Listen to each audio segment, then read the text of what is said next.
I don't think you can succeed in this work if it doesn't become part of culture.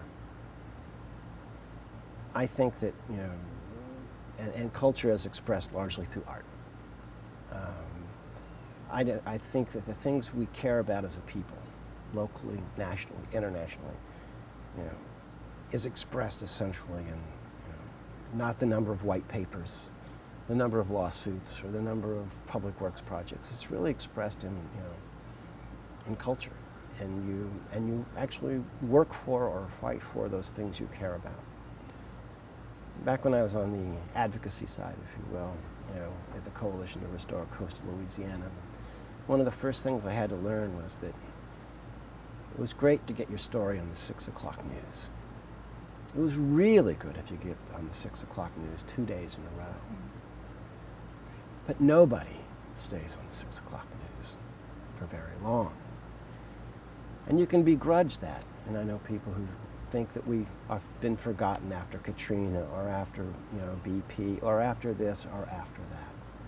Well, it's not a matter of the news cycle. The real question is, do you move into the culture cycle?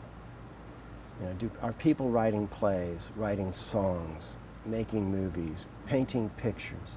Are they doing those things that essentially, you know, grab people's, you know, their souls, if you will? I mean, I know that what I know about the Dust Bowl, you know, I know from 3 things. I know one family that lived through it. They moved to Louisiana. I know John Steinbeck, and I know Woody Guthrie. And I think that's the way most people are. Most people know the Mississippi River through Mark Twain, Johnny Cash, and a handful of other cultural references. They may never have seen it, but they became national treasures as you know, not just environmental resources or economic resources, but cultural ones, by virtue of those, you know, those efforts. So I think storytelling is how people live.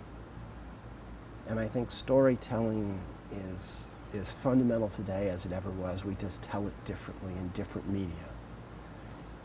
But if you don't have a story to tell, or if there's no one to hear it, then I think that's as sure a death knell for a culture and a resource as I can think. So when I look at the condition of South Louisiana,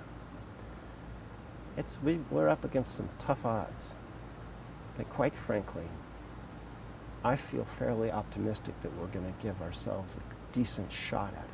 Not because we've got the best science, or the best lawyers, or the best politicians. I think we're going to do it because we're making people care.